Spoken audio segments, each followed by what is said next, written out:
no one has to tell you what to do. It's already in you. You just got to find a way, and you finding a way is the art. Like, I think that's the big message. You have more in you than you realize. You just need the right kind of, you know. And so you might think, oh, I'm not a very creative person. It's like, no, you're creative. I promise you. When you Yeah. get put into a corner and you have no way out, and it's do or die, and if you decidedly do not want to die, guess what? You're going to get pretty fucking creative. I'll guarantee you. This is Way of the Artist with Brandon Colby Cook and Evan Schulte, exploring the challenges of the creative call so that you can claim your own path and make your life a work of art.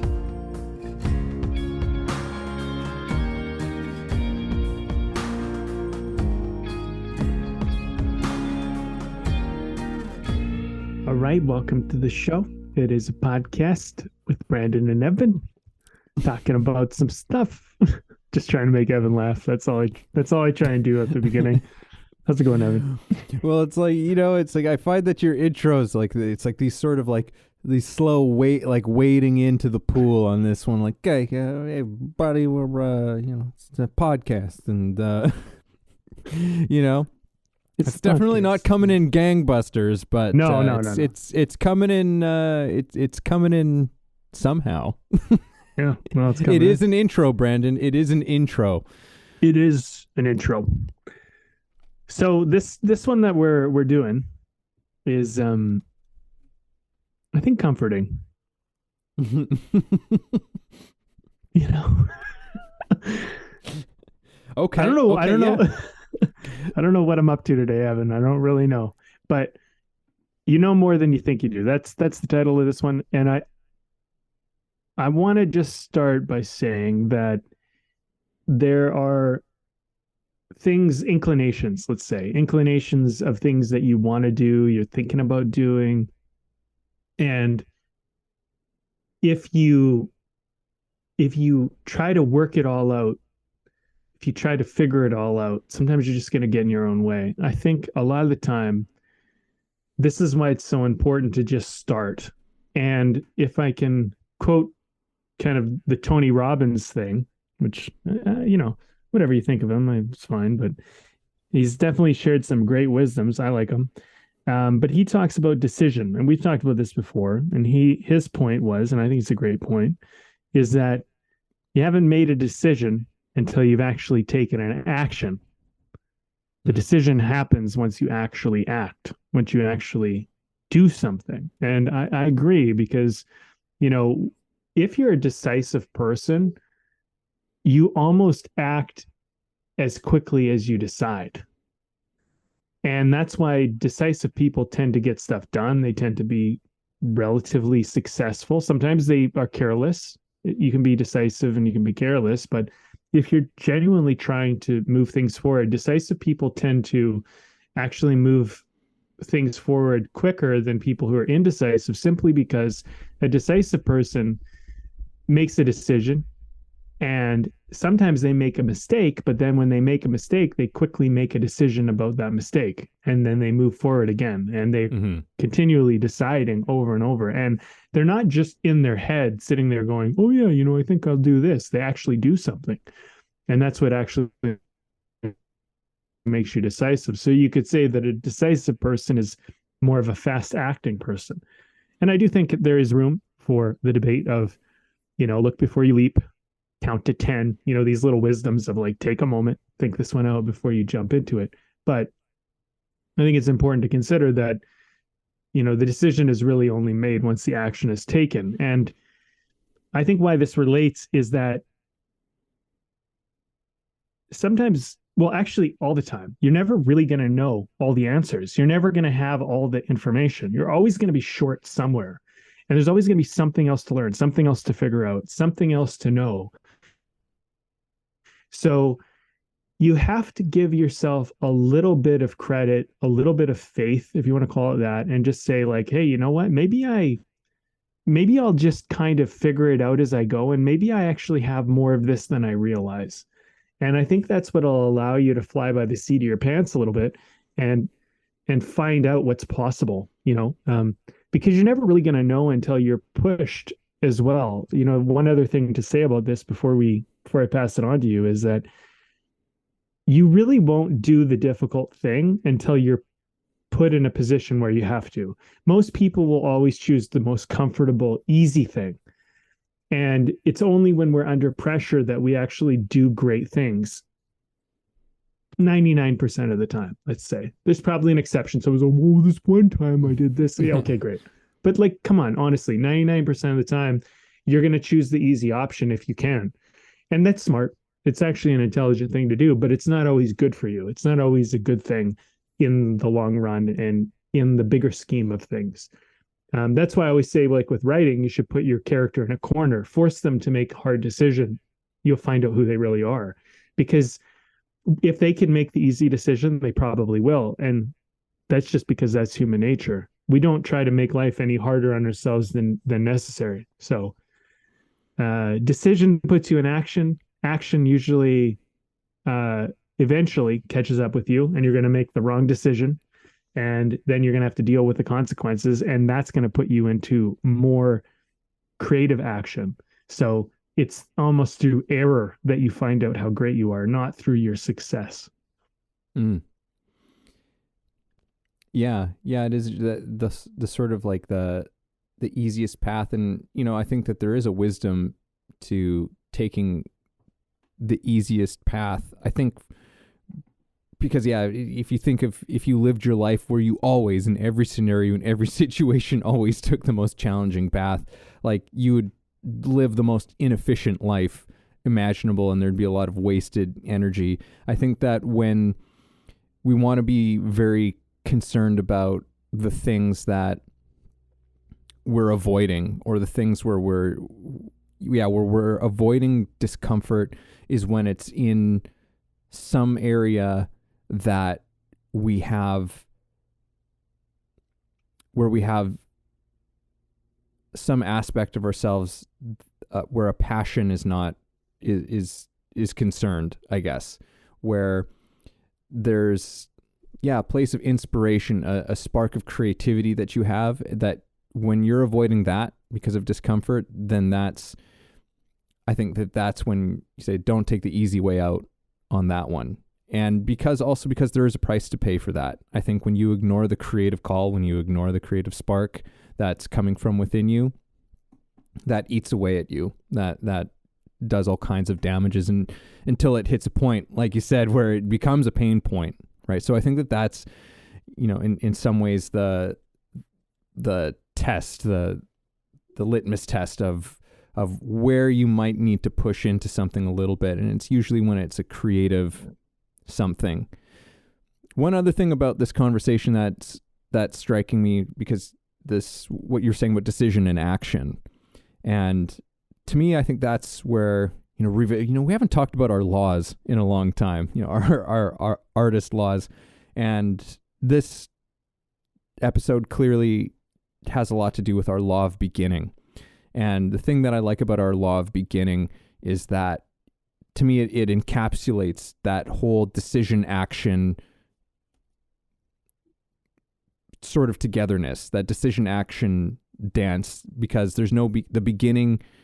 The law of beginning is both of those things in motion. It's the decision and the action that actually sets the thing into motion, right? And so I think what I would like to do to start off this conversation is I'd like to just share a little bit of the story I was telling you in terms of where the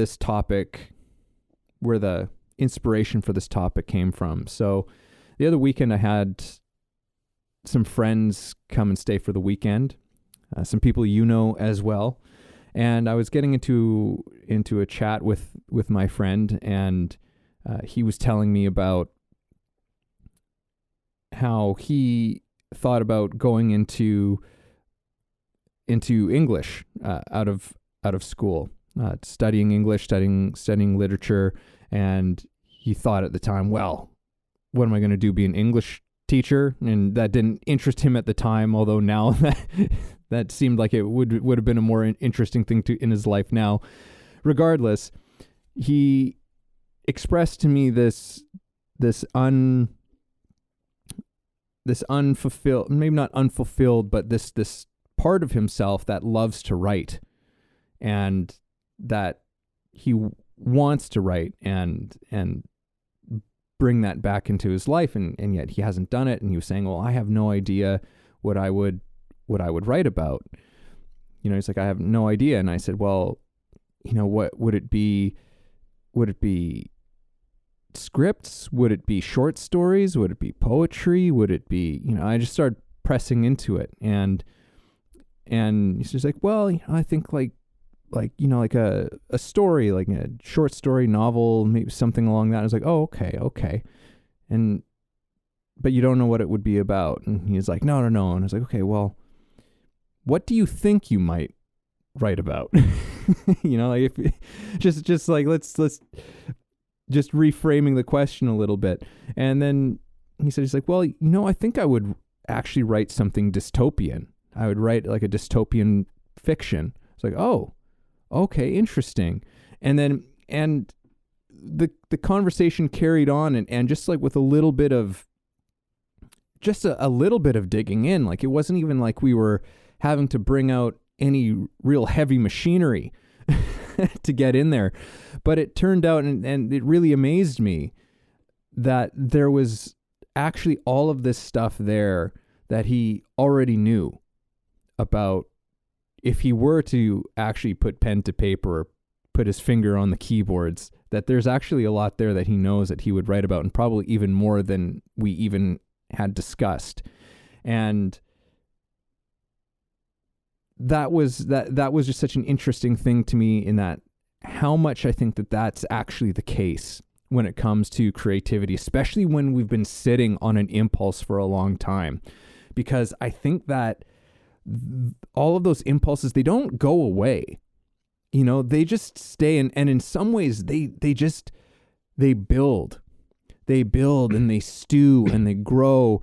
When you're in the shower, when you're out for a walk, like these little things in the subconscious and in the creative spark, they keep filling up and filling up and filling up and filling up, until you realize that when you just put a little bit of attention on it, right? When you finally give that creative call some attention, you start listening to it and spending some time with it, all of this stuff that's been just pooling up just starts flowing out and flowing out and flowing out.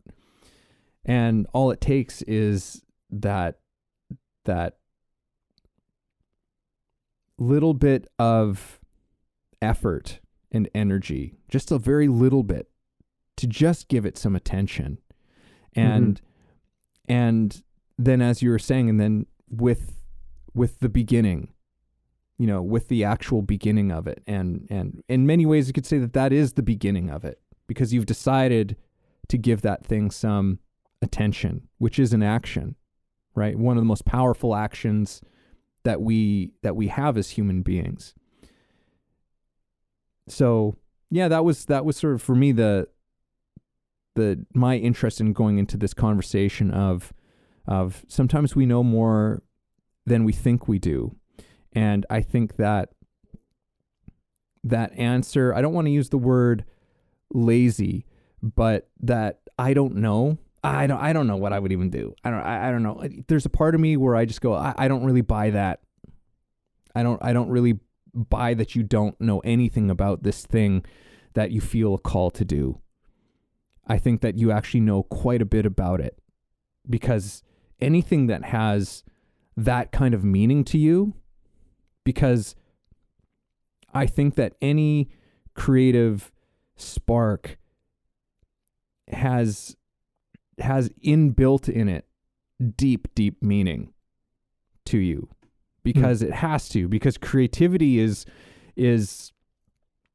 a thing that kind of exists for itself, right? Like there's no promises or guarantees of anything from creativity, but when you have the impulse to do it, it has such a deep meaning inbuilt that you that you have to have something that's going on there, that just continues to, I don't know, just continues to build itself out. I'm glad you shared the story because I think it does give a lot of context to what we're talking about here. And when I hear that story, I think of prompt, the power of the prompt. And I just think like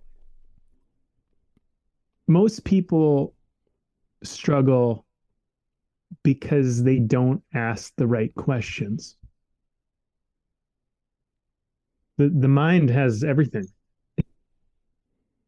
Like your life experience has most everything you need already kind of, it's like already saturated with it, right? Like so the question is such an important thing and the words you use are powerful. Like, there's a saying, they call it spelling because you're casting a spell, and so whenever people say words, I have these rules for myself. When I listen to people talk or when I speak myself, I try to, well, there, I just used one. I don't know if you caught it. Try. That's a warning word for me. It's a red flag word. Let's put it that way. It's like, are we going to try or are we going to do it? Or are we going to not do it? Like, what's this try business? You know what I mean? It's like, why did I just say try? And there's a good question. It's like, well, I didn't really want to commit to like saying that I'm perfect at it. Okay, I'm not perfect at it. Okay, we establish that. Great. You're not perfect at it. Okay, can you accept that? Yeah, I can. This is a question, right? Can you accept that about yourself? Yeah, okay.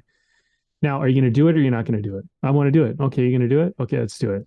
You know what I mean? And so like your questions and your statements and the words you use, you got to be on the ball about it. It's about sharpness. To me, like particularly about writing, but I would imagine that it's the exact same for every medium. Your sharpness, you want that like a razor's edge. And the more you get into a razor's edge, the better you're going to be able to cut through the bullshit that really is your own bullshit, right? So when you say like it's never a question for me, am I going to write today? That is not even a question. Every day I write, no matter what. And I've done for over 10 years every single day, and I'll keep writing until I decide not to write. The question of whether I'll write or not is not up for debate. What I will write is very much up for debate. So when I sit down currently every morning and I'm about to write, I ask myself, what do you want to talk about?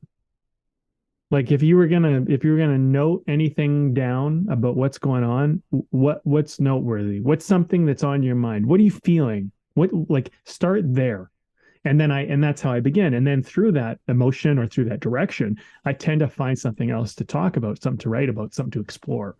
And so if you ask the question and you don't undermine yourself in the process by saying things like try, or here's another warning one I have,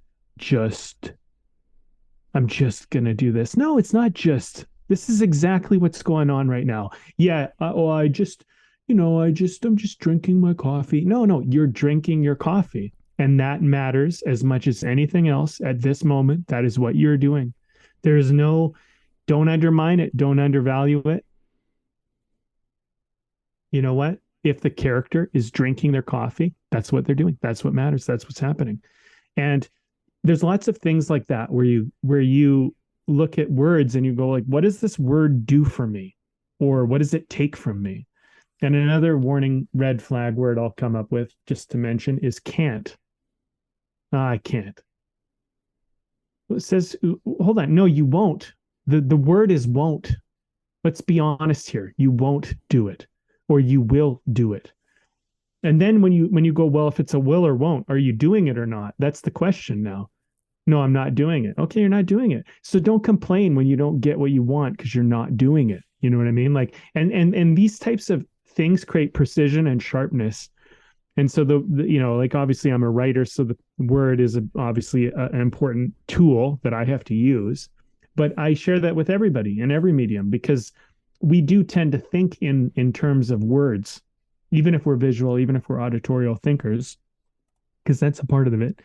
We still use words as a spell on our minds, right? So Mm-hmm. you're when you're talking to your friend there, you gave him wonderful prompts that opened up doors that he just wasn't opening because he didn't have the prompt. So I think like so much of what we're talking about today is about the prompt, the power of the prompt, right? Yeah. That's how you get to the knowledge you already have. You don't realize you have. Yeah. Yeah. Well, I've referenced Krishnamurti once or twice, and he made a comment, something to the effect of the right question has already begun to answer itself, or something like that. You know, it's like the right question Yes. has already brought you most of the way to the answer. And It's sowing so the true. seeds. Yeah, it sows the seeds. And it plants the seeds and sows them at the same time if you do it right. Yeah. And I think, in terms of when I asked my friend this question, and this is something that I learned some time back. But it's in a way, it's like taking the pressure off of the thing, right? Where it's like, well, what is it going to be about? Oh, geez, I don't know. It's like, oh, okay, but you don't know. Okay, you don't know. But what do you think you might write about if you were to do something like that? Totally, it's like, oh, well, totally. Okay, well, I guess if, you take the pressure off of the thing, and then the thing actually just like, oh, yeah, this is what it would be. And I think that that's a big part of the problem. And in some of what you were saying, and it's really interesting to me, that this whole try, do thing, the famous words of WOTA, right? There is no try, there is only do. And or do not, just from what you were saying, it's actually helped me to reframe some of why that's a problematic thing to me, because there's, on some aspect to me, I've always thought and felt, well, look, life is all about trying to do things. And so what's so wrong with that? But there's a part of me that was still recognizing, like, oh, but there is something about that kind of wisdom. And what's occurring to me in this moment is that just because you say you will do something, or just because you say that you are going to do something, doesn't automatically mean you're going to succeed at it, right? You can still fail. You can still have numerous fails in the doing of something, in the pursuit of doing something. Where I think that, as you're saying, like, because language is such a powerful thing for us to use for and against ourselves. And what's occurring to me is that when we eliminate this word of try in this particular context, right, when we're about to endeavor into something that is meaningful to us, when you say, like, okay, well, I'm going to try, right? There's this half in, half out mentality with that. Mm-hmm. And whereas when you say that, okay, I'm going to do this, you're still trying. Mm-hmm. Like, the trying is built into the doing, right? But when you say that you're going to do something, for me, what that says to me is that you are allowing yourself to commit more fully to what you're doing. And when it comes to creativity, commitment is really everything. Like, and so the more that you can use the language, and this is what I'm understanding just now in this conversation about this try-do problem, is that the do is language that actually allows us to commit. It doesn't mean that success is inbuilt with that, but it's giving us a better chance at it because we're allowing ourselves to invest more fully by saying, okay, I'm doing this, right? There's something more powerful within that. It's like we're calling on a more powerful aspect of ourselves to show up and get involved and engaged. And it's interesting one last thing I'll put into this with language and the power of the language that we use. Brandon, do you remember the actor's thesaurus? Yeah, I do. I do remember that one. Yeah, I still have a copy of that. me too. Because and I'll probably hang on to it forever. It's a useful little tool. Just for people out there who maybe have not spent time in the acting world or don't know much about it, language is an essential part of how actors learn to work with themselves, how actors learn how to tap into themselves, into their emotions, into all kinds of, their inner life, where an actor can really spend time just thinking about a word in terms of how do you feel about this person that you're talking to? What is it that you are trying to do, achieve, get across in this scene to this other person? And using different words can completely shift the life of an actor in a scene, right? And it's like, I'm just trying to think of something off of the top of my head. Like maybe instead of an actor saying, okay, in this scene, I'm going to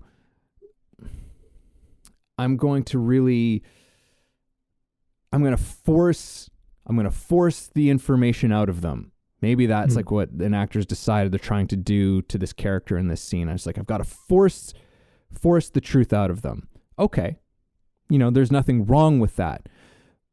But for the actor who's doing it, it's like, well, maybe force isn't a word that actually really makes them come alive, right?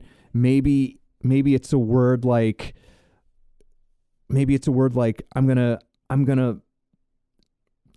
pound this out of them. I'm going to, and even if it doesn't mean they're physically going to be doing that in the scene, right? Like, but there's a different word that you use, and suddenly, like, you just see actors, in my own experience as well. Like, it's a continued part of my own process where it's like, okay, yeah, these words help me to come alive, in a way that I can't necessarily rationalize why it does that, but it does. And so I'm not going to question it. Right. So this is all to say that, yeah, the how we talk to ourselves, the words that we use, the questions that we ask are maybe so much more important than we realize. Yeah. Who is it? Newman? Who's that very famous actor? Paul Newman? Paul Newman, that's it. Sorry, I was blanking. On his first name. I was like, what is it? Doesn't he make salad dressings? He said the best direction. I think he was the one who said the best direction he ever got was the director saying, I want you to crowd him. Because that's such a doable thing. Crowd him. Yeah. Like, what do you imagine when you think of crowding someone? What does that look like to you? And every actor might have a little bit of a different take on that. But like, when I think of it, I mean, I'm thinking like, oh, I want to make a space tight. I want to make him feel like I'm over him. I want to make him feel like I'm in his fucking face. You know what I mean? So now all of a sudden you got this actor that's like in their face, right? And it's like, that's such a doable thing. And so now you got something to do, which is such a helpful thing as an actor. But you know what? I would take that even further. That's great as a writer. Like when you're writing a scene, you're like, yeah, I want this guy to pound it out of him. I want him to crowd him. I want him to, get that. And so now all of a sudden, even when I think of that, like I think of a scene, what would be a scene where someone was crowding someone? I imagine like, a bookie trying to get money out of somebody and saying, hey man, you fucking owe the money. But like, you know what I mean? And like, how would that look? And all of a sudden I'm starting to have something come alive in me already. Right. And I don't even know who the characters are. I don't even know the situation yet, but all of a sudden something's breathing. It's like happening. Right.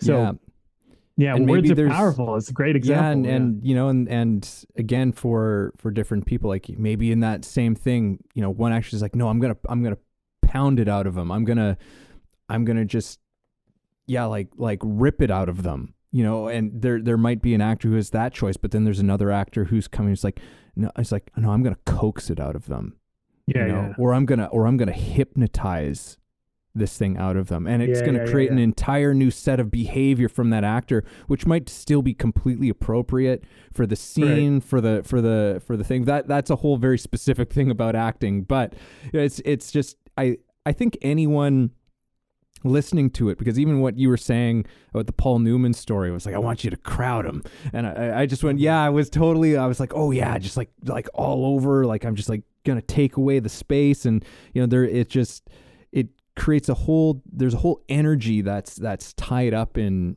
our language, and motivates us and moves us in very, very powerful ways. We when we were auditioning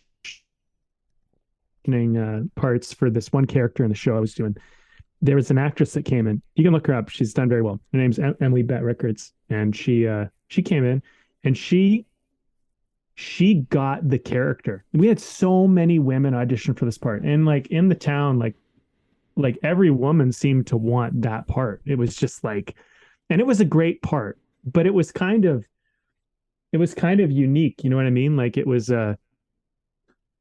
like written kind of like, it was kind of a female character, but she was written like one of the guys.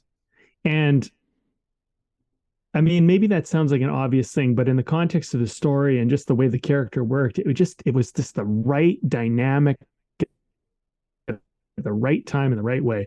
But all these women came in, and so many women did a great part. Like we had a lot of contenders. We were like, when we had all the headshots and we were trying to figure out who do we cast for this role, man. But she came in and she got the role in a way that nobody else really understood. And it was like, this is the thing, is like, when you look into like how you're going to do something, you can use this technique. I mean, I guess maybe I don't want to get too far off topic, but like you can look at something, and the problem with this particular character, as great as it was written, I often find this happens. Great characters have a great trap. So there's like almost an obvious way to play the character. And what ends up happening is a lot of actors come in and they tend to play the character in that almost obvious way. And where I found, because we auditioned, like, I mean, I must have seen like over, like not for that role, but like overall, I've probably seen over 1,000 actors audition, at least at the minimum. And I've seen a lot of actors come in and do different takes on things. And what I did find with the actors that really made the most impact is they tended to look at it in a sense of like, what could I do that would be like a true approach in this scene? Because like, for example, people might say you're an actor and you're not a big guy, right? You're kind of a smaller guy, but you for whatever reason you got sent out for this part, and you look in the audition room, everyone around you is like this big brawler kind of guy, and you're like, man, like I'm not going to intimidate like these guys intimidate.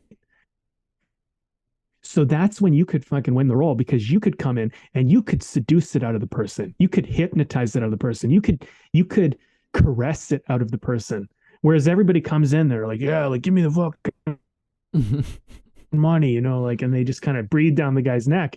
But you come in and you're like, come on, man, give me the money. You know what I mean? Like, you come in this soft way, but like there's a sense of danger behind you, because like you could hurt them, but you're coming in real soft. That's even scarier, because it's like, what if this guy fucking lets loose on us? You know what I mean? Like, yeah. You know what I'm saying? Like, I'm just kind of pointing out to how creativity, sometimes you have more of it than you realize. You have access to something that isn't so obvious, but you gotta like trust that you could try. Like, and I say try, but like do it, go for it. Yeah. Take your path, it might be the best path there is available. Yeah. I was just, what you were saying, I was thinking about Joe Pesci in Goodfellas. Sure. Great example. Joe, like, he's tiny. He's a tiny dude. And his character in Goodfellas is one of the most frightening. He's one of the most frightening film characters for me, I think, in history. Like he's right up there in how scary he is in that movie, because you just don't know what he's gonna do. You see, like, he might just fly off the handle. And so, like, it's related, but on a somewhat separate thing. My uncle was he's retired now, but he was a career city police officer. And he also, like, my cousins and stuff, as they were getting older and like going out to like bars and clubs and things like that. And he would tell them, he's like, you don't have to be as afraid as the big guys, because the big guys are showing you what they're coming with. He's like, it's the little guys to be afraid of. He's like, the little guys are the ones who are like, they're carrying a knife, they're carrying something with them. And it was just his experience as a police officer. He was just like, that's what you have to worry about. So it's like, it's not just some sort of an actor's decision and how to do something interesting. There's a real reality to it. There's a very real, yeah, there's a very real scare and threat to the smaller person over just the big guy. I mean, you got to be worried about the big guy too, but yeah. No, but here's what I want to take away from that, what you're sharing, is that you don't count yourself out just because you don't look like the obvious choice, just because you don't have it front of mind yet. Don't count yourself out. I think, like, if we're coming back to the point of the conversation, you know more than you think you do. Like, you might be better built for this thing than anybody else. And so don't count yourself out. Like look at it in terms of, I mean, there's a saying in theater, and we're talking about acting, so let's just, let's work with it. But it's like, the show must go on, is a saying. The show must go on. We got to put it up tonight. Like, we got to figure it out. What are we going to do? And so, all of a sudden you can find yourself in these situations in life where you're put in a situation and you feel like, man, I'm not the right fit, but I'm here and I'm the guy or I'm the gal who has to do it or whatever. And it's like, well, what are you going to do? And you know what? You might realize that sometimes being forced into a situation that doesn't quite feel right, that feels a little bit uncomfortable, is actually what's going to bring the best out of you. It's going to force you to do something. It's like, well, this guy's 6'4" and I'm 5'7". How am I supposed to intimidate a 6'4" guy? I'm just making something up, but you're 5'7" and that guy's 6'4", and you're looking at it and going, like, how is a 5'7" guy going to intimidate a 6'4" guy? But wouldn't it be fucking interesting if they did? Mm-hmm. Now that's where a movie and a play exists, man. That's interesting. A 6'4" guy intimidating a 5'7" guy. Yeah, I mean, that's standard. That's usual. It's not a lot of art in that. That's pretty obvious. Yeah. But art exists in those realms where you sometimes think, hey man, like I don't, and that's the thing about art. Art surprises you. It comes up in ways where you least expect, I find, Yeah. I was just thinking of, how would I direct somebody who is maybe like a smaller guy who's not used to playing an intimidating figure or something, and I was directing a scene where I needed more of that intimidation in a scene where it's like, yeah, there's this 6'5" guy, and it's like, this guy needs to be actually kind of scared of you. He grew an inch between when we talked. Yeah. So he's 6'5". Yeah. Yeah, 6'5". And what I just thought was, even if it's not actually literally true of the scene or something, would be like, I want you to act as if you've got a 9mm in your back, in like tucked behind your back, and you have no qualms about pulling it out and using it. That's how I want you to talk to this guy right now. Like that's what I want you to have. Like, where it's like, oh, okay. At least, because for me, I'm thinking, what would get me into that place? Because I'm not a huge guy or anything like that, or someone that most people would consider to be intimidating by any stretch. But it's like, I'm just thinking for myself, how would I get myself into that place if that was what was needed of me, right? Mm-hmm. And even if it's not actually true of the scene, that's just like, you don't actually have a gun on you or whatever it is. It's like, no, but I'm going to play it that way. I'm going to act it out as if, and nobody will know. Like that's that's one of the beautiful things about acting, is that like how you get to a certain place, the audience never knows, right? I'll share some with you, Evan. So Ted Whittle, who we were fortunate enough to have an episode with him, which you guys should all listen to, which I think is a great one. Something worth digging into. But he was an acting teacher of ours, and he got us to do these exercises, and we had to bring in a scene. And I think this was before you were in class. But we talk about it a bit on the podcast episode. But we had to take this, it was kind of like this random bit of dialogue, and we had to come in with a vocal and a physical impediment into this scene to do it. And for whatever reason, I came up with a story of how I was like this bookie who was coming in to collect money. And the guy was kind of a childhood friend, was kind of the backstory and whatever. And I made some stuff up. But like my physical impediment was that I had like a pretty severe health issue, like internally, and I was covering it up. And I'm coming in there to kind of like get the money and intimidate him. But like if we got into a physical alteration, my guy would have got destroyed. Like he just physically was not in a position to be able to dominate anybody, even though I was physically bigger than the guy and whatever. And that is interesting as well, because like you come in and now you got a character that has to pretend not me as an actor, but the character is pretending that they're as tough as they are when they're really in a weak, vulnerable position, and they're here to collect money because that's their job, and they're also in a, you know what I mean? And that creates a very interesting scene now, because you're playing a game of poker with this person. You're not showing all your cards, and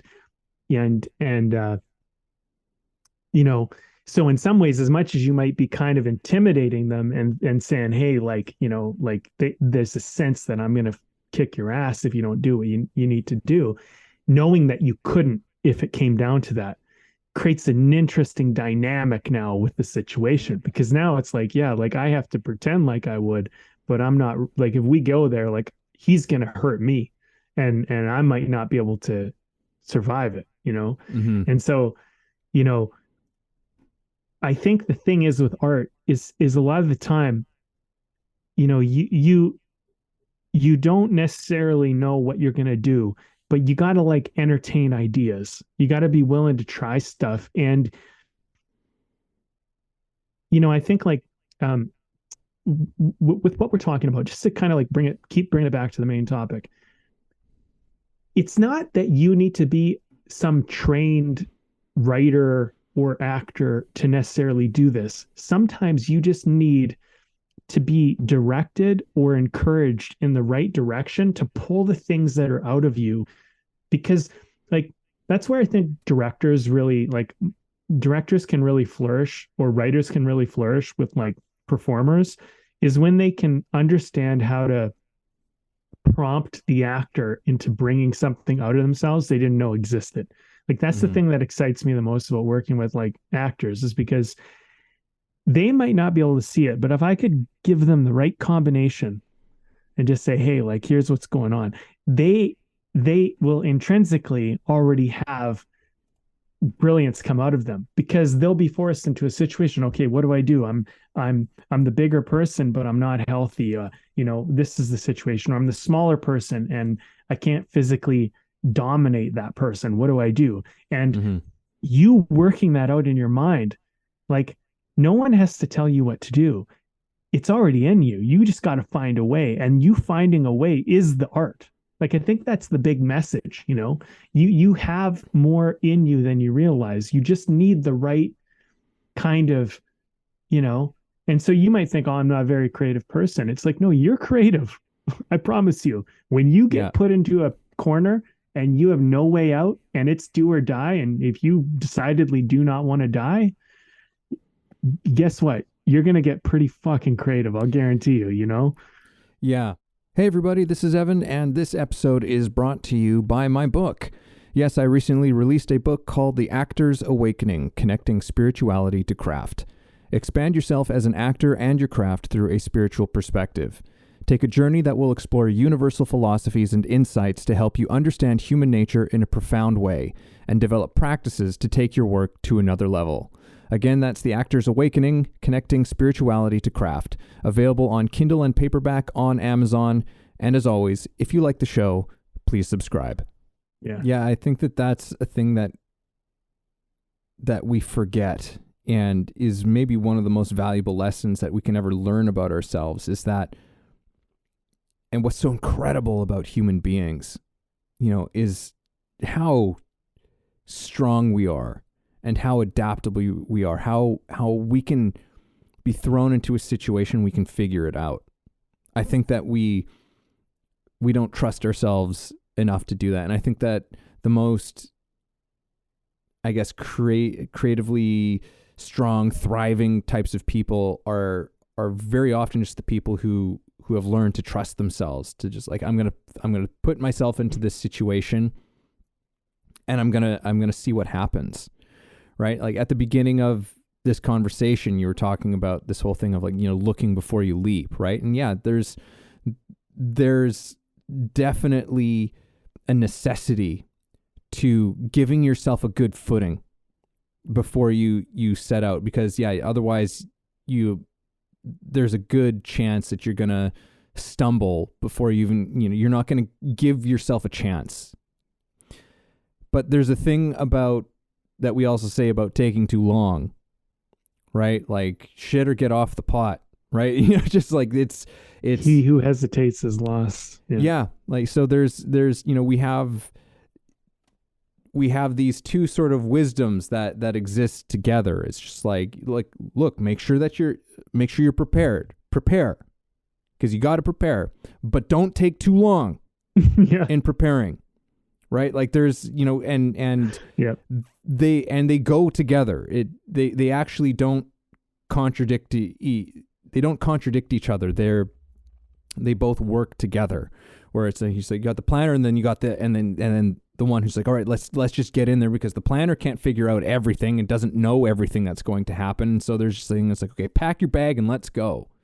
Right? And you'll figure it out. And if you've equipped yourself with the right things, you can adapt and adjust as you need to, and figure out the stuff that you maybe forgot or left out, or whatever it is, the things that you couldn't have possibly known were going to be needed for the journey that you had out in front of you. But you've got to put yourself out there, right? And just see what comes out of you, because that's, I think, one of the most exciting things about the creative process. And I think why a lot of people do it is because you discover things about yourself, like and you're surprised by things that come out of you that you didn't know were there. Mm-hmm. Right. I think that's a massive part of why people get into the arts. It's because there's something outside of themselves. There's something outside of that space of control that we're always trying to live in all the time, where it's like, let's get a little out of control, because it's only in that place where I'm out of control that I actually start to really learn something about myself, or actually really begin to discover something about myself and what I'm actually capable of. Yeah. So a couple of things are coming up for me as we're working this one out. One is, your sometimes your beliefs about yourself as so it's possible is just a lack of encouragement. You never got encouraged, and or you got discouraged at exactly the worst time, and so then at some point you decided, I'm not a creative person, or something like that, or this isn't for me, right? Or this happens. I was talking with someone about this the other day. We were talking about math and how, like, some people say, oh, I'm not good at math. Well, is it that you're not good at math, or is it that you never got encouraged with math? Or is it that you did something wrong in math and got discouraged and then it never got you never, and you took that on personally. I mean, maybe you're good at math and you don't know. Like that was something for me that I figured out. Like I'm actually pretty good at math, but for a long time I believed I wasn't. I, I actually thought, oh, this isn't for me. I don't like it. Um, and also for me, I didn't realize why understanding math could be valuable. I didn't get why I would care.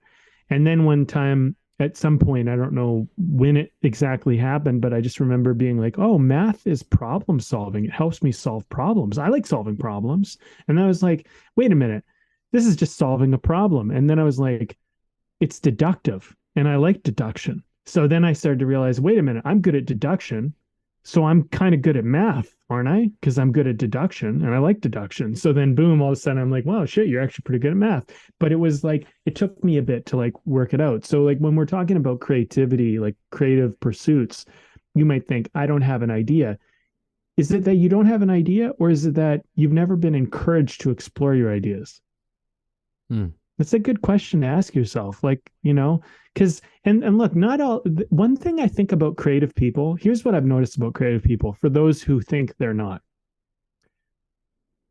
Creative people come up with a lot of bad ideas. Yeah. To get to a good idea. Yeah. They just learned not that efficient. they just learned that their bad ideas aren't detrimental. They aren't a bad thing. Like you and I, when we used to write screenplays together, we had a rule, which was like any idea goes. Just throw it out there, and it's stupid, And we used to be like this, and I think we still do it even with the podcast. We're like, okay, this might be a bad one, but here's what I'm thinking. Here's my kind of direction, and we kind of just throw it out there, and we're like, okay, you know what? I see like a nugget of that kind of makes sense for me. Okay, but the title might be stupid, or the idea isn't, But creativity is like that. You're not gonna when you initially come up with the idea, it's not going to be fully baked. We like to use that term, right? It's not going to be fully worked out. It's kind of in that doughy kind of like mixed stage, It's like, well, what if we tried throwing some chocolate chips into these cookies? Like, would that be horrible? It's like, someone at some point threw them in and was like, I like chocolate. Let's throw it in. Someone was probably at some point like, let's throw some raisins in there. What if we threw in a little bit of, this, right? Like all of a sudden you're trying things and you're trying to see like, hey, does this work or not? So from a creative point of view, maybe you have the assumption that people who are creative already know what they're doing. And I assure you that most of the time they don't. Yeah. They just are willing to try, and then they discover that they did have something that worked, but it wasn't until they tried it. So, if you're thinking like, I think part of this talk is you already are closer than you realize, you already know more than you think. It's like, yeah, like it's just, you got to learn to trust that the trial and error experimental stage of creativity is an important part of the process. It doesn't mean you're not creative. It just means that you're not giving it a chance. Yeah. You're thinking. Yeah, it's just, I maybe you can carry that thought on. Yeah. Well, I was just very entertained and interested by a lot of things you're saying, because you were talking about trying things, after. Well, yeah, I mean, because early on, but like you said earlier, though, trying is already assumed in the doing, because I'm not trying, I am doing, but trying is assumed in the doing. Yeah, and I liked how you reframed that earlier, because that's a great way to put it. Yeah, you don't need to. Yeah. And I feel like it's just sort of sunk in on a little bit deeper even for me, because it's almost like the order of that matters, right? It's like, don't try to do something, right? It's just like, do the thing, and trying. You're going to be, and you're going to try stuff in the doing of it. Right. Yes. Yes. But it's a great reframe. But but it's the order of it, which bizarrely makes a huge difference. But most of the time we do it the opposite. We go, I'll try, but we don't do it. You don't get to try until you do. Let's put it that way. Yeah. It's so weird. It's such a weird little. It's like why is that? I don't know why that is that way. But it just seems to be that way, where it's like they still go together. You know, the trying and the doing are like what was the other thing I was just saying that go together? Doesn't matter. But the try and the do, they go together. But the order in which you're working with them is significant, right? The do has to come first. You decide to do, and then the trying comes along for the ride. But the I think that there's more creativity in the trying when you've started from a place of doing. I'm just talking in circles now. You're talking in circles, and if someone gotta stop myself. In right now, they'd be like, "What the hell is going on?" Well, I would just say, like, the word "try" to me is always a warning, and here's why it's a warning: because it's like when someone says maybe. Like in life, if you don't want to be disappointed, when someone says maybe, count it as a no. Yeah. Right? That's kind of the rule. Like if someone says maybe, then just say you're too scared. Like when I hear someone say maybe, what I hear is you're too scared to make a commitment and you're probably a no and you're too scared to tell me directly that you're a no. That's probably what you're saying. So when you say maybe, I'm looking at it going, okay, currently you're a no. So what's like, because at the end of the day, like what's going to get you to the yes? When it comes to like doing or not doing, if you try, I'm assuming you're not doing it. So that's why I think the way you reframed it is such a great way to put it, is because if you're doing it, try all you want.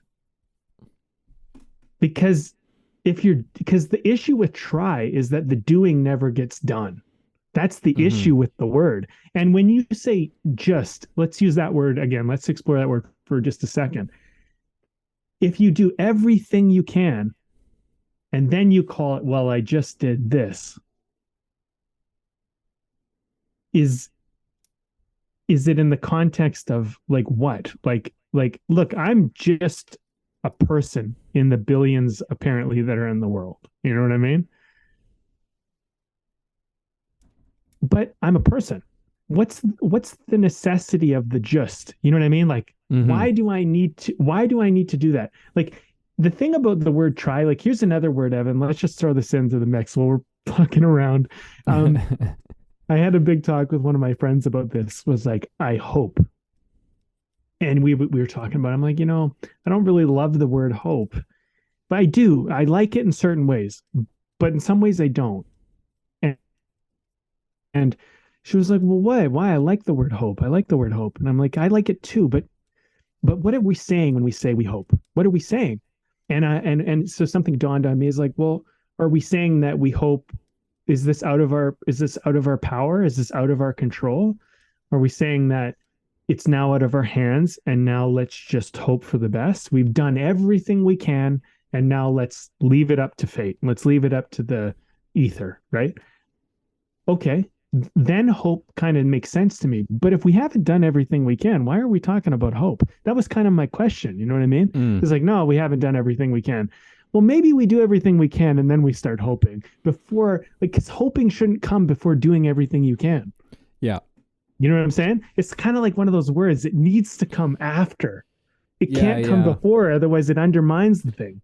Yeah, it's like armchair activism. Right. Yeah. Exactly. It's like you're not actually doing anything. Like you're just sitting there and tweeting some bullshit and just being like, I did my part. And it's like, yeah, you care about the environment. Why don't you pick up the fucking garbage on your street or something? You know, like it's or whatever the hell it is. There's a comedy bit, Evan. It's called Bronze Digger. I don't know the woman who does it, but she I love the name. Talks about. I know it's a play on the whole idea, but I'm pretty sure it's in that. I'm almost certain it was in that comedy skit. So if it's not, I apologize to anybody who goes out and listens to it. Still a good skit. Go ahead and listen to it. But I'm pretty sure she points out at one point that someone on social media goes, "Man, we really need to stop." Like, and it was like, we really need to not do genocide. And that's what they posted. And it's like, obviously we shouldn't have genocide. Like everybody knows this. Like Yeah. you're not special by like you. This isn't a profound statement. This is not an intelligent thing to put out in Unless the they world. said it comedically. If it was Unless said they said it comedic. if it was comedically, then it's a pretty good joke. Yeah, but if they totally. were saying it in earnest, that's really just like, ugh. Yeah. It's kind of like yeah. I mean, but the thing is like I think what she was pointing out, and it's been granted, it's been years, like a long time since I listened to this skit, but like, um, anyway, whatever. Even if I'm talking about the wrong skit, the point is that that's not it. That's not a profound thought. You know what I mean? And I think like part of art too is recognizing when something is an obvious thing. Like that's like it's almost dumb to say something earnest. But if you're genuinely a person who's like, shit, I didn't know genocide existed still. Fuck, like, did you guys know this is happening in the world? And then other people who are aware of it are like, yeah, it's happening. You're like, whoa, shit, I was just ignorant. I didn't even know that existed. That's a different conversation. But when you're acting like you're teaching people some type of wisdom, because that was kind of her joke. Like this person was teaching everyone almost like we shouldn't have like it's like everybody knows that, man. Like there's not a profound most of us are on the same page when it comes most of us are on the same page when it comes to genocide. Yeah. Genocide like, bad.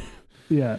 Yeah. So like I think with art, here's just I don't know even how I got into that topic. Honestly, I'm wildly out of control right now. All right, well then let's rein it back in. Let's rein it back in. My point is that with creativity, there's a lot of stuff you're going to find when you start allowing yourself to be creative that you think are original ideas, and you're going to realize that they're actually quite obvious ideas.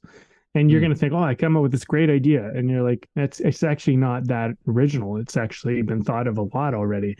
And you're going to find if you venture into it a little bit further, you're going to actually find out that a lot of your original ideas are things that are so seemingly unimportant that's what makes them almost so important, because they're the things that people don't notice.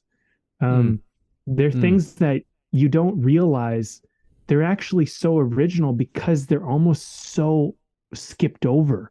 And in a way, we're like, oh shit, I never noticed that until you pointed it out, because I almost took it for granted. Whereas like these big ideas, we all kind of know the big ideas. I mean, we all kind of talk about them. We all kind of relate to them, but it's those little things. It's those little unique things that are like personal to you, you know? Well, you know, it's almost like coming back to that language thing.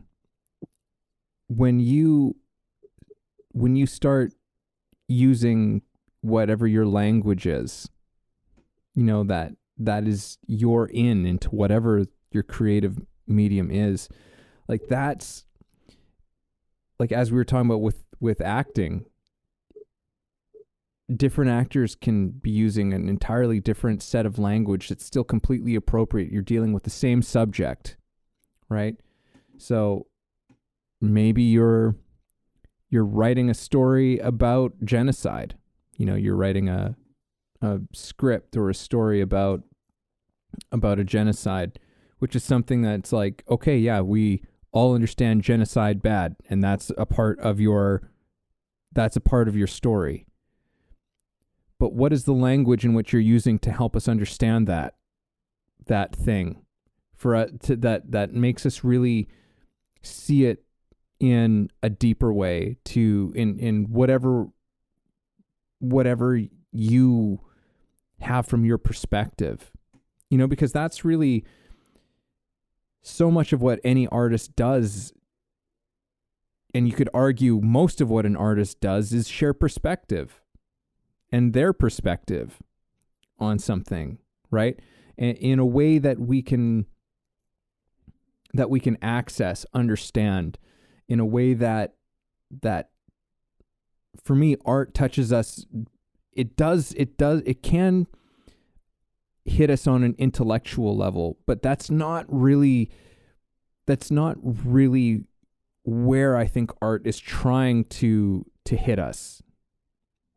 Not that it doesn't, as I want to reiterate, not that it doesn't. I think that it can definitely be a part of it, but art is trying to make us feel something mostly. Like art is more of a subjective medium than an intellectual one. I think that artists run into a lot of trouble when they try to become intellectual with what they're doing. When it's like, we want to feel something through your work, right? You can comment on something, but don't try and give me a round table debate on this thing. Like, I want you to hit me in the guts with this. I want you to hit me in the heart. I want you to tighten my throat. I want you to do, or I want you to just fill me with a kind of joy, whatever it is. I want you to hit me on that level, because and I think that that's the importance of art, is that very often the intellectual thing doesn't actually change us. It doesn't actually shift us to grow and to evolve. We can have a lot of understandings in the intellectual space, and it has a lot to offer us and give us and provide us. But in terms of really changing who we are, it's usually an emotional thing. It's something that is on a much deeper level, which is where I think art comes through. And so anyhow, this is all to say that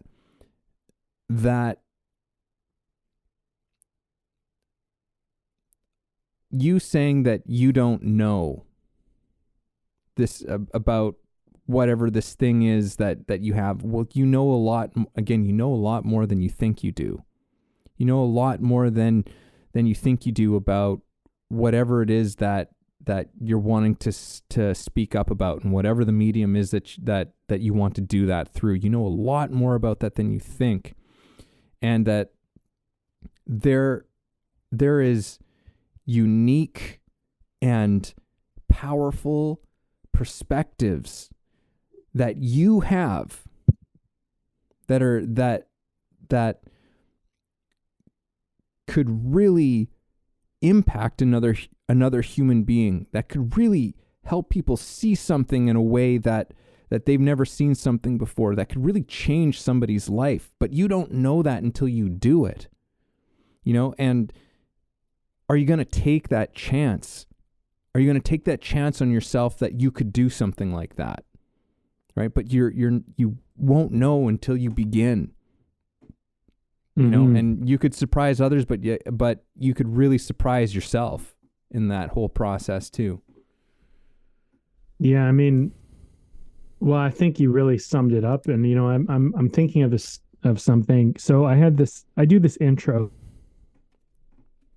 with I'll share this before we wrap it up, because I feel like this might be a good story to share. I've shared it before, kind of in various ways, but it's a very important story to me. It's a very important part of my life. But one of my business coaches was talking about another business, and this woman, she makes like earrings or something like that, and she asked her, well, what's the story? How'd your business come to be? And the person was like, well, I don't really have a story. And she's like, I felt kind of disappointed, because these as beautiful as these earrings were, I wanted to know how they came to be. And whatever this business lady didn't share her story, but there is a story, whether she knows it or not. There is a story, and she just hasn't figured it out yet. But if she shared it, it would be powerful. And I was thinking about myself, and I was thinking, what's my story, and what story do I want to share? There's many stories I could share, but what story do I want to share? And I do this intro where people, when they sign up to make a movie, and I usually have like a live group, and when I was doing this more regularly, a whole group would come in, and then I would do this big presentation, and it would take like, basically half an hour to an hour of talking, answering questions, but giving a presentation. And I was thinking about it. I was like, well, maybe a good way to start the whole presentation, as successful as it is, why am I even doing any of this? Why am I even helping people make movies? Because like it is, I love making movies, but there's so much more to it than that for me. And maybe it's good people know that. And so I thought, maybe I should be asking people when they first sit down in the room with me or they whatever, and just say like, why are you here? Why do you think you're here? You're here to make a movie, right? You think I'm here to teach you how to make a movie and that this is an option to do that. But let me tell you why you're really here. When I was in university, I had a best friend named George. And George and we wanted to be filmmakers. And we used to sit poolside and we'd talk about the day when we made our shows and made our movies and what that would be like and how amazing that would be. And we started making a show together at a certain point. We made, a short film together and we started going through that process. But he had never really made anything. I had made a few things. He hadn't really made anything yet. And he was doing his degree, and so was I. And he was like, I can't wait till the day that I get my degree so I can go into film school. And when I go to film school, I'm finally going to get to make films and whatever. And he was a year or two ahead of me. And he got his degree and he got accepted into film school. He was so excited about it. That summer, as he was between university and then going into film school, I get basically a contact by my friend one night, and they're like, "Do you hear what happened to George?" I was like, "No." He's like, "Oh man, like George is dead. Like George got hit by a car and they got T-boned in an intersection." He explained this to me, and I was shell shocked. I was just like stunned because like it was all of a sudden he's just not there anymore, and I couldn't even really grasp it. Like I was very emotional, and but I couldn't. And for the next while, I don't know if it was weeks or months or what, how long it was. It's all a blur to me, honestly. Because I remember one day, like, and this was, I think, a couple months later, I think I tried to call him. I actually pulled his name up in my phone and I was like, I'm going to call him to hang out. And I was so in denial that as I looked at his name in my phone, it hit me that he wasn't alive anymore. And this is like months after the event. And I realized we're never going to make movies together. He's never going to make a movie. And I remember I sat down in the cafe and I thought it it could all be gone. If we don't do it now, it might never happen. And so that's why I set out. That's why I was the way I was, Evan. That's the way I was. That's why I was so fucking let's do this today. Like when you and I writing scripts and shit. That's why I was like that. Cause I was like, if we don't do this now, we might never do it. So let's meet tomorrow. Let's do it now. And so when I teach people how to make a movie, I'm not just teaching you how to make a movie. I'm teaching you why it's so important that you do it now. Hmm. And you apparently want to be here to make a movie, and I'm going to help you do it today. And that's why I structured my school. And that's the story of why this school exists, really. And that's important. You know that because that's where it comes from. And are you really here to learn to make a movie? Yeah. But you're also here to learn about life. You're also here to learn about the importance of what we're doing. And so that's important because the difference between just learning the technical things about how to make a movie and having a coach like me that's going to inspire you to fucking pick up the camera, even though you're scared out of your fucking mind, and do it today. That's the difference. And that matters to some people. It matters enough that they'll go out and they'll do it and they'll win awards and they'll fucking make it happen. And I'm not even in it for the awards. I don't even give a shit about any of that stuff. It's lovely, but like the fact that I inspired someone to do something that they talked about and talked about and talked about but never did, that's George every single time. And it makes me emotional because like that's a kid. I'm older now, but that's a kid that was putting it off, that was trying, That was a maybe.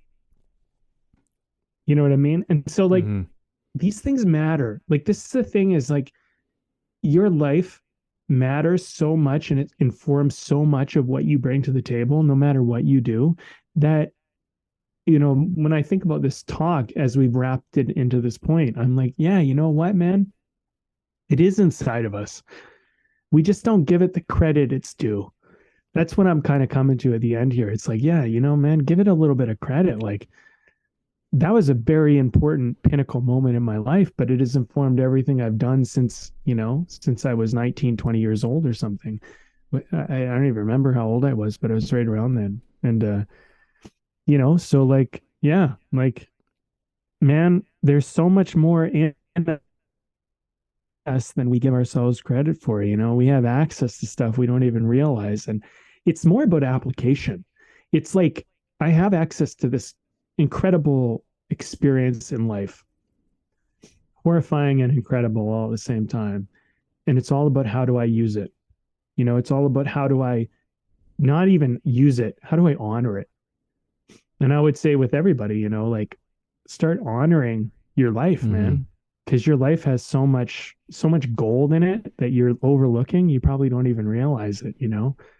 And it doesn't have to be as dramatic as my story, but there's still really important moments in your life that inform a lot of what you do. And if you just started to like kind of, you know, look at the gold in it, you might realize that you have access to a lot more than you realize. You know, I can make myself emotional at any time. All I have to do is tell that story and Mm-hmm. connect to that story. That's it. And I almost broke down just on this podcast, just telling the story again, you know? And so like everybody has access to this shit. They just don't give themselves credit. Like they don't realize that it's the fucking, it is the fucking point. That is the point. That's why when I watch a movie, you know, stories like that, if I see anything in a movie that relates to that story, that's gonna hit on something in my life experience, right? And that's what art does. It connects us from afar. Yeah. Mm-hmm. Well, I mean, the thing is like your experience is the human experience. You carry all of what is really true and essential about humanity in you. You know, and that might sound like some woo-woo shit to some of you, but it's actually not. It's really actually not. Yeah. There's culture shocks and different things here and there, and like, but most of that stuff is really so insignificant. You know, like I've never been to India, but I know it's there. I know a little bit about the people and the architecture and the, you know, and that has an effect on me in ways that I don't even understand how that has an effect on me. Just what I do know about it. And I know that that the people there have families and people that they love and people that they care about and people who go to work every single day and they work to find a way or trying to understand what their lives are about. Just like, you know, all of the most important ways, the most important things about being a human. I know everybody. You know, like when you break it down to what's really essential, and so do you. You know, and it's just your way of expressing that thing, which I don't know what that is, right? But your way of expressing that thing could be so meaningful and so important to, you know, not everybody, probably not everybody, but probably to a lot of people. Maybe just one person. You know, but like what if that changes that one person, it changes their life for something for the better. You know, like you've put a positive impact on somebody's life. Like that's just as incredible. So let's talk about beer for a second and let's wrap this one up. I agree, man.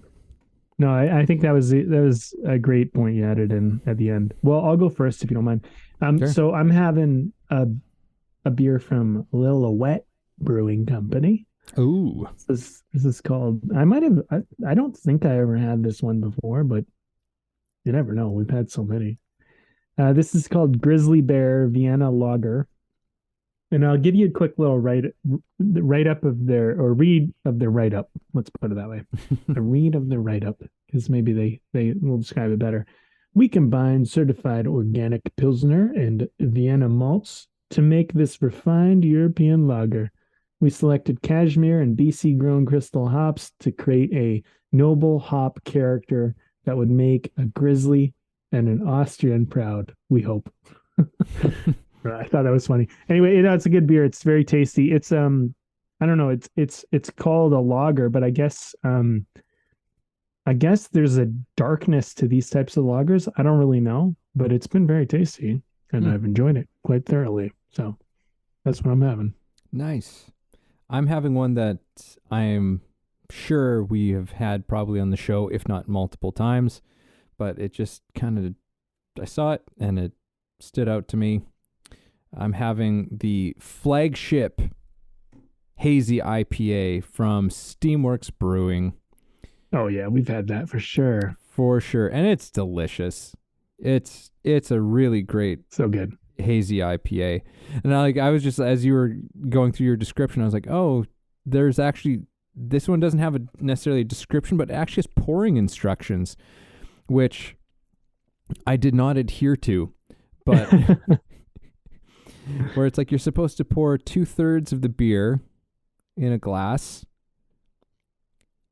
and then you're supposed to swirl the can and then pour the rest, which makes sense because I always know it's like very often when I rinse out like a can, especially like a hazy IPA or something like that, there's all of that sediment, all that hazy, like the whatever it is in there is like ends up poured down the sink. So I'll know that for next time. I've learned something today about pouring beer. So Yeah. And by the way, those as much as those sounded like ads, we're not advertising. This is just a tradition. yep, Beer none in of each these people are podcast. All giving right, us money. I'll wrap up first. I'm gonna let All you right. close it, Evan. No, we get no money. Give us money. We'd appreciate it. I'd love to be like, this is an ad. We're getting paid. Um, all right. Well, as we've gone through this one, I think I don't know. I guess there's a part of me that's always I just want to encourage people because I feel like people, I don't know, I just feel like people get really discouraged and they doubt themselves and they don't realize that they they have so much more to offer than maybe they recognize. And I like it when I see people kind of start to appreciate themselves a little bit more in just a way of like, you matter. You're like a part of the team. You're like here, you have something to offer. And so when I think about this conversation, I think about it, it's kind of like for me, it's a lot about rallying the team together of creatives, who's ever listening, who's ever here, and just being like, yeah, man, like you matter and you matter and you matter. And you all have your own thing why you matter.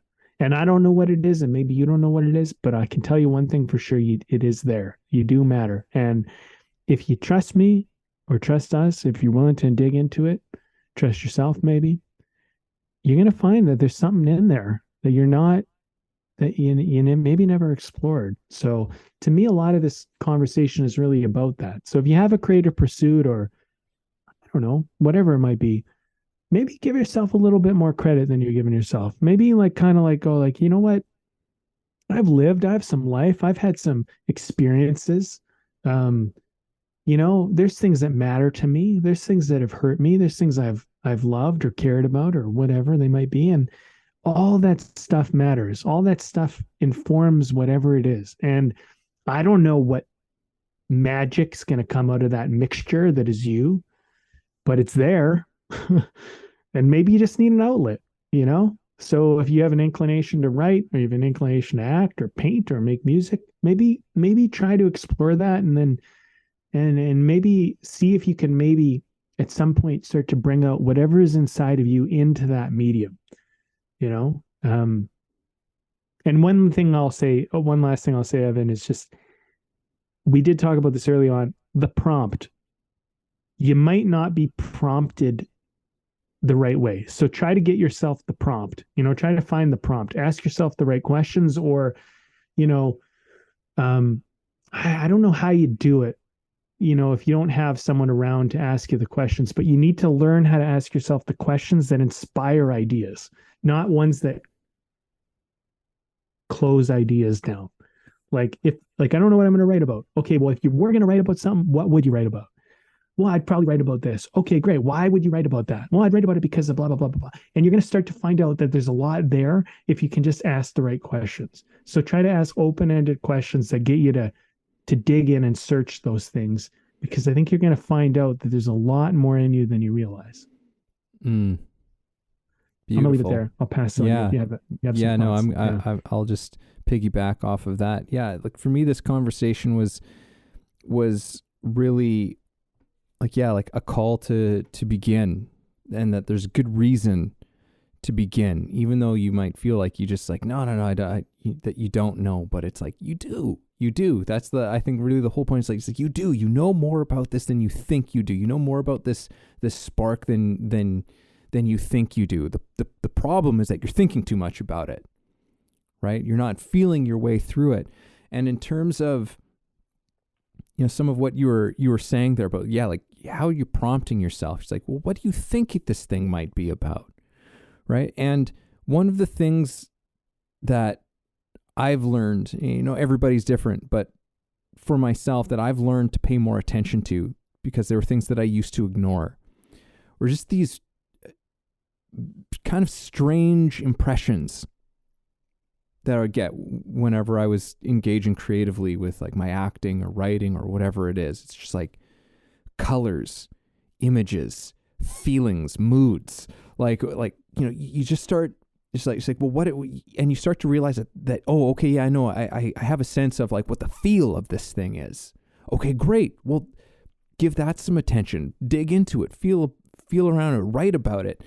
Talk out loud about it. Take a walk with it. Like it's just give it some attention. How many times do I have to say attention is magic? It's an incredible magic trick. Like you just give something attention and suddenly, boom, there's this thing just suddenly has life, and it's just shooting things off left and right. That's really all you got to do.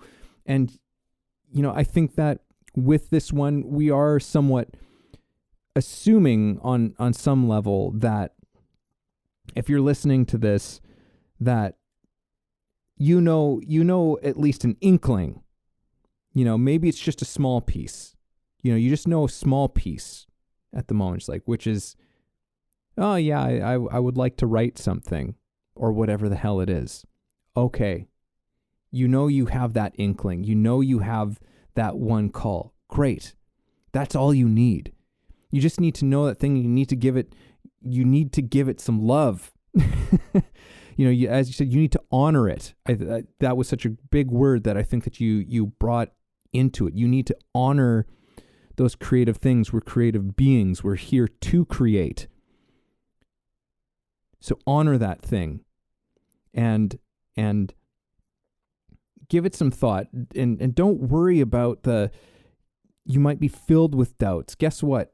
Every artist, whether they're like super successful or not, has doubts, has questions. But like the people who succeed, the artists who create, are the ones who just know that that's part of the whole thing. There's like, well, I don't know. There's a lot about this thing that I'm engaging with that I don't know, but I'm going to engage with it, right? And find out. That's not something to be afraid of. That's part of the excitement of doing it, because a huge part of it is the discovery, and that discovery of not only what this thing is that you've just decided to involve yourself with, but the things that you're going to discover about yourself along the way. So begin. You know more than you think. And all you've got to do is make the decision to begin and engage.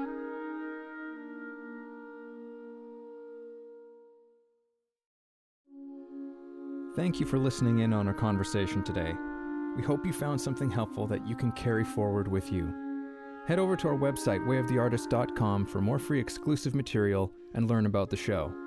If you haven't already, please support us by subscribing to the show, sharing it with people you know, and keeping compassionate, creative conversation going.